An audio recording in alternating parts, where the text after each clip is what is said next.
Ok, en balmao, on y a madame Sissi Ramata Sissoko, Tantira, Kabo, Atlanta, États-Unis. Bien, je lui dois Mercalot le 16 mai 2024. Maintenant, les vidéos parce que bien Domba et Atlanta, en démousso follow, et au déca mariage kera, donc en attendant à Tchelela. Donc, comme Aouchamaï, me conseil du lundi, quel conseil je vais donner à la nouvelle génération. Now, they ask me, what kind of advice will I give it to you as you go into your family? But that's going to be your new family. Donc, les enfants ont demandé de faire une petite vidéo pour expliquer quel conseil je vais donner à une fille qui se marie pour aller chez son mari. Donc, je vais faire un bambara.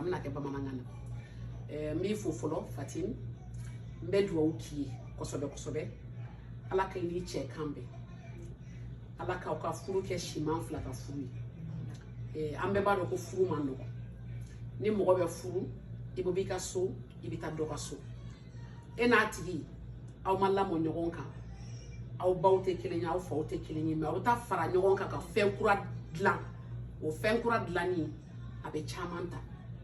n bɛ fɛ ka conseil fɔlɔ min di o ye n bɛ min f'i ye musoya kɔnɔna na musoya kɔrɔ ye mun ye musoya kɔrɔ ye muɲu sabali fara ɲɔgɔn kan ani hakili musoya ye lamɔ ye lamɔ ye mun ye ka denw lamɔ ka kabila lamɔ ka hali cɛ lamɔ donc muso n'i taara i ka so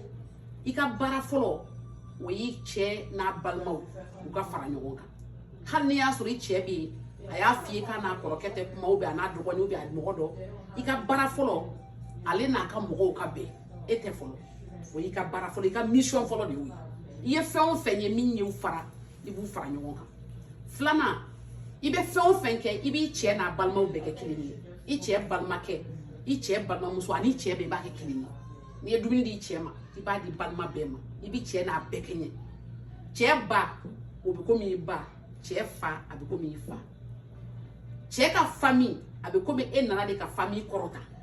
u k'a fɔ an den kun bɛ yen tuma min muso t'a bolo bibi n'a ye muso sɔrɔ a kɛra maa ɲɛnama ye u k'a ye u ka influence ye directement k'a fɔ il a changé il est devenu meilleur que lui-même parce que muso bɛ taa dilanni de kama muso bɛ taa fɛn arrangement de kama hali n'i ye ko dɔ ye n'i o ye ko dɔ k'i cɛ la ou bien i cɛ balimamuso a y'i cɛ kɔrɔfɔ i t'a fɔ i cɛ ye hali n'a banna fa balimaw ye kuma jugu fɔ a ma i t'a fɔ i b'a dogo a la pour que tout simplement a n'a balimaw kana bila ɲɔgɔn na mais ta cɛ ka stabilité o ye ka stabilité fɔlɔ de bon mɔgɔ cɛ i teri don c'est pas ton rival i jugu tɛ hali n'a sɔrɔ i cɛ ye baara ɲuman sɔrɔ ka tɛmɛ e kan ou bien wari sɔrɔ ka tɛmɛ e kan a bɛ komi e ta de don donc mɔgɔ cɛ i t'a concurrencer au contraire i b'a dɛmɛ a ka kɔrɔta donc muso de ye so fana ye cɛ tɛ so ye furu o furu n'a kɛra ni furu kɛra barakama ye furu kɛra furu ɲɛnama ye a 90% o ye muso de ye cɛ ta ye fitinin de parce que n'i ye historiquement yɛrɛ ta sisan cɛ ma kɛ so kama cɛ bɛ taa kungo kɔnɔ a bɛ taa bagan faga a bɛ na n'a ye cɛ bɛ taa butigi la a bɛ taa sugu la a bɛ taa feere kɛ a bɛ na cɛ tɛ denw ye kosɛbɛ parce que muso de bɛ denw kɔlɔsi muso de bɛ kɛ toute la journée donc n'i taara i ka furu kɔnɔ i ka dɔn k'i furula d'abord pour l'éternité kɔrɔ ye i ni furu in a bɛ san ɲɔgɔn bolo i bɛ taa n'o principe y'i kunkolo la i b'a fɔ quelles que soient les difficultés a gɛlɛyara cogo o cogo n bɛ to furu kɔnɔ a mana ɲagami cogo o cogo n bɛ to furu kɔnɔ o ye principe fɔlɔ ye n'i taara n'o ye déjà o kɔrɔ ye tu sais déjà que comme les Américains disent for the best and the worst pour le meilleur et le pire o kɔrɔ a ɲɛna o a juguyara o an b'a dilan ɲɔgɔn fɛ e n'i cɛ a bɛ ko mɔgɔ kelen na a tɛ ko mɔgɔ fila tuguni donc quels que soient les problèmes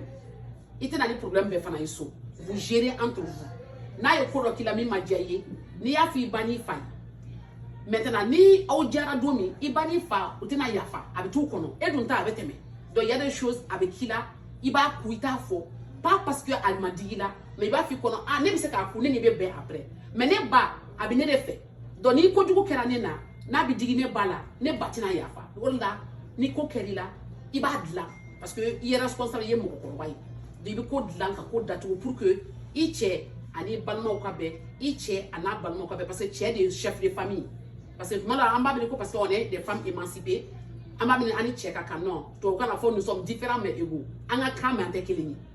ok we different but we equal donc ça veut dire que bɛɛ n'i jɔyɔrɔ don cɛ de ye chef de famille cɛ de ye patron ye cɛ de ye sotigi o kɔrɔ ta ye cɛ ka fisa ni ye non bon cɛ fana a baaraw b'a fɔ a ye de ko ni muso ye i balima de don donc ni min ɲɛsin cɛw fana ma i muso i balima don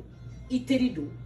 i jɛɲɔgɔn don i ka partenaire de don a bɛ komi a bɛ kan ka fɛn dɔ de k'a kan ka kɛ ɲɔgɔn fɛ donc cɛ kan ka muso bonya cɛ kan ka muso karama cɛ kan ka muso kɔlɔsi parce que généralement cɛ fanga ka girin ni muso fanga ye donc cɛ tɛ muso gosi a t'a nɛni a t'a bugɔ a tɛ foyi donc c'est pour cela que n'aw fila n'aw y'o faamu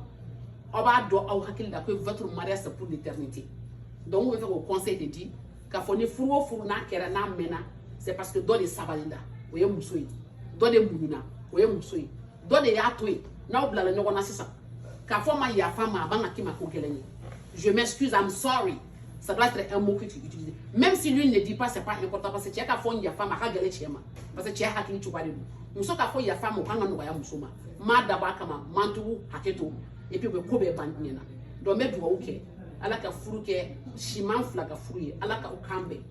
ala k'a to an bɛ fɛn o fɛn ɲini an yɛrɛ ye komi i yɛrɛ ka rêve ye min ala k'a bɛɛ réaliser an kɔni on est très content an nisɔndiyalen don a diyara an ye kosɛbɛ on est heureux pour toi on est heureux pour ton foyer et on va célébrer pour l'éternité merci à k'an bɛɛ sen wɛrɛ